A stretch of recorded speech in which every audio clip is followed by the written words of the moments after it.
Hey guys, it's Snailbiter, and I've got another episode of Battlefield 3 Sniping here for you guys.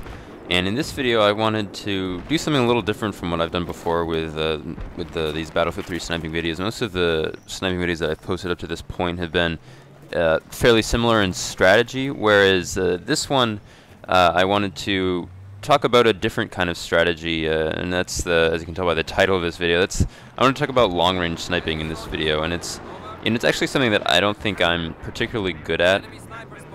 You know, especially now since, especially just starting with Battlefield Bad Company 2 and again in Battlefield 3 with the addition of bullet drop.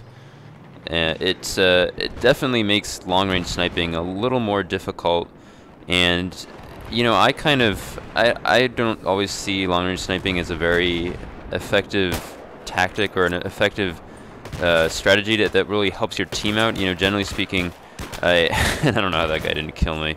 He was right behind me, and he somehow didn't kill me there. But that was kind of funny. Anyways, like I was saying, I kind of think of long-range sniping as something where you're really just sitting.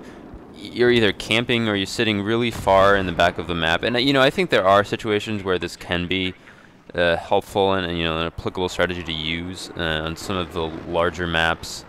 Especially on Rush. I don't think I have any Rush gameplay in this video, but you know, if you're defending, say, on Karg Island, you know, long-range sniping in that situation is definitely something that can help you out and can help your team out. But you know, I think in most situations, it's not something that it's not something that I would turn to really. And so I think that's part of the reason that I'm just not as good at it. So you do see me get some decent kills over the course of this gameplay, but generally speaking, the gameplay is pretty slow-paced, and it's a lot of me just kind of hanging back and waiting for enemies to sort of get close enough or to just sort of get into a position where I can shoot them and get headshots on them. So I'm going to be using the M98B, which I think is probably the best sniper rifle to use at long range, or if you're going to do long-range sniping. And I actually have this straight pull bolt attached to it, which is something that I actually think, I probably could have used the bipod, and that might have actually been a little bit more helpful.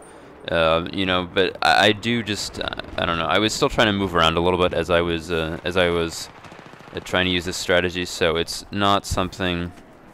And so the bipod just kind of, that's really for those of you that just kind of want to sit still and just stay in one's position for a really long time. And I kind of like to move around a little bit, even if I am going to be staying in the same general area, just because I don't want an enemy that I kill to be able to, come right back and go right back to the same position that they saw that I killed them from, and be able to take me out. So, anyways, I wanted to talk a little bit about long-range sniping in this video, as I've kind of already done, but just general sort of tips for long-range sniping, and one of those is definitely, I'd say, like I mentioned, use the M98B, just because it's a higher damage sniper rifle than the other bolt-action sniper rifles, and I think it also has less bullet drop from what I've noticed than the other sniper rifles. I'm using the 12x scope in this video, and I definitely found that there weren't really too many situations where I had to account for a lot of bullet drop.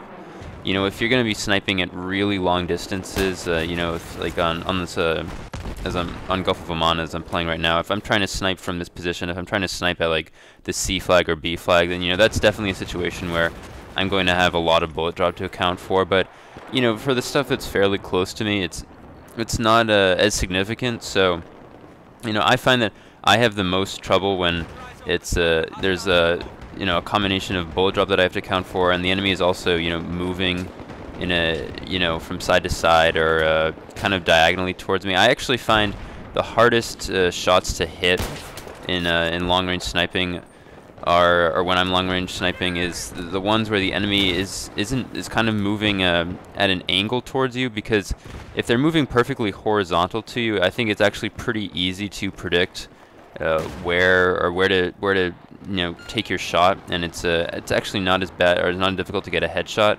And similarly, if the enemy is like running straight towards you, that's also a fairly easy shot to predict and to lead.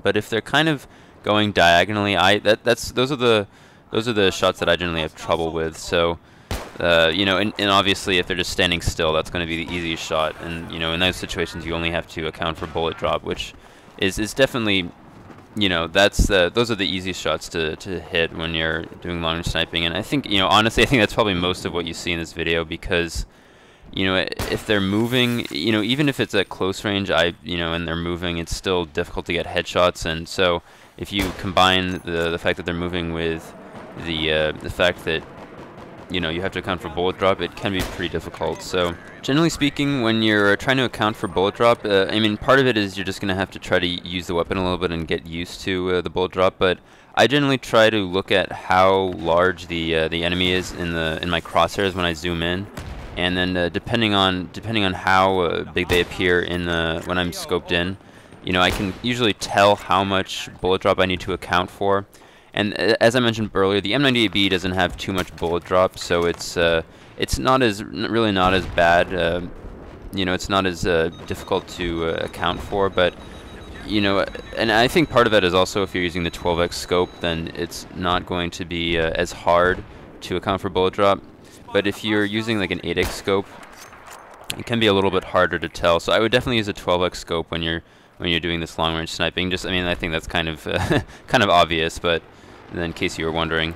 And then the only other thing that I wanted to quickly mention is that, you know, if you're trying to get better at hitting enemies that are moving from side to side, and instead of trying to follow their motion with your scope, I try to lead them and just kind of you know, put my scope out into a position where I can kind of or I think they're going to run through, and then when they get kind of close to that position, I try to time it correctly so that they the bullet hits them as they're running across, instead of sort of trying to move my scope along their head or over my head, especially with the fact that the bullet actually, you know, travels in this game. It's very, I think it's harder to do it that way. So anyways, this gameplay is just about finished. I hope you guys enjoyed this quick video about long range sniping. And so thanks for watching, and I'll see you guys later.